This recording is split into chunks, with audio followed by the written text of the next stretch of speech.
তো নমস্কার সবাইকে, শুভ সন্ধ্যা। এই মুহূর্তে অন্নপূর্ণা ভান্ডার নিয়ে দুটো গুরুত্বপূর্ণ আপডেট রয়েছে। সেই গুরুত্বপূর্ণ আপডেট দুটো আপনাদেরকে জানাবো। তো অবশ্যই আপনারা ভিডিওটা শেষ পর্যন্ত দেখবেন। চ্যানেলে কেউ যদি নতুন হয়ে থাকেন তাহলে এই নতুন চ্যানেলটাকে সাবস্ক্রাইব করতে ভুলবেন না। তো অন্নপূর্ণা ভান্ডার নিয়ে প্রথম যে আপডেটটা ছিল, আজকে অন্নপূর্ণা ভান্ডারের তৃতীয় কিস্তির টাকা ঢোকার কথা ছিল, কিন্তু এখনো পর্যন্ত সেই অন্নপূর্ণা ভান্ডারের তৃতীয় কিস্তির টাকা কোনো উপভোক্তার অ্যাকাউন্টে ঢুকেনি। তো কেন এই টাকাটা ঢুকেনি, এটা হচ্ছে একটা বড় প্রশ্ন। তাহলে টাকাটা কবে দিবে? আর দ্বিতীয় যে আপডেটটা সেটা হলো, অন্নপূর্ণা ভান্ডারের যে অনলাইন অ্যাপ্লিকেশন যারা এখনো পর্যন্ত করেনি, যদি কেউ না করে থাকেন তারা কিন্তু আর অ্যাপ্লাই করতে পারছেন না, সেটাকে বন্ধ করে দেওয়া রয়েছে। সাথে স্ট্যাটাস অনেকেই চেক করছিলেন যে অনেকের আন্ডার এনকোয়ারি থেকে অ্যাপ্রুভ হলো কিনা, তো তারাও এখনো পর্যন্ত আর সেই স্ট্যাটাসটা চেক করতে পারবেন না, সেই অপশনগুলোকে বন্ধ করে দেওয়া হয়েছে। তো আজকে যে টাকা ঢোকার কথা ছিল, টাকাটা কেন ঢুকলো না?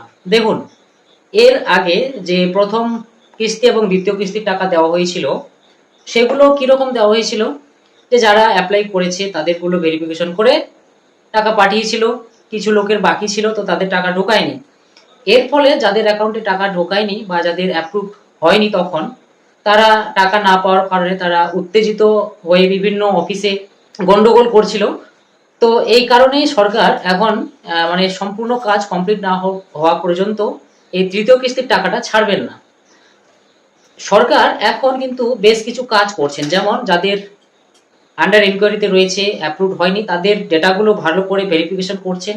সাথে তারা একটা লিস্ট তৈরি করছেন যে কারা যোগ্য কারা অযোগ্য। যারা টাকা পেয়েছেন তাদেরও কিছু উপভোক্তার নাম এখান থেকে বাদ যাবে, তো তাদের একটা লিস্ট করছেন, কারা কারা রিজেক্ট এবং কারা কারা ফাইনালি 5 বছর টাকা পাবেন তাদেরও একটা লিস্ট তৈরি করছে। এই লিস্ট যতক্ষণ পর্যন্ত না তৈরি হচ্ছে ততক্ষণ পর্যন্ত আপনারা এই তৃতীয় কিস্তির টাকা কিন্তু পাবেন না। সম্পূর্ণ কাজ কমপ্লিট না হওয়া পর্যন্ত তৃতীয় কিস্তির টাকা ছাড়া হবে না। তো এই তৃতীয় কিস্তির টাকা ঢুকতে একটু দেরি হতে পারে। এই সপ্তাহ তো শুরু হতে চললো, দ্বিতীয় সপ্তাহের দিকে ঢুকতে পারে বা এই সপ্তাহেও ঢুকতে পারে। তো অবশ্যই আপনারা আপডেট থাকবেন, আর চিন্তা করার কিছু নেই, টাকা পাবেন। তো এই দুটো আপডেটের জন্যই আজকের এই ভিডিওটা। তো অবশ্যই ভিডিওটি যদি ভালো লাগে লাইক করবেন। যদি কোনো জিজ্ঞাসা থাকে অন্নপূর্ণা ভান্ডার সংক্রান্ত, তাহলে অবশ্যই কমেন্ট সেকশনে কমেন্ট করে জানাবেন।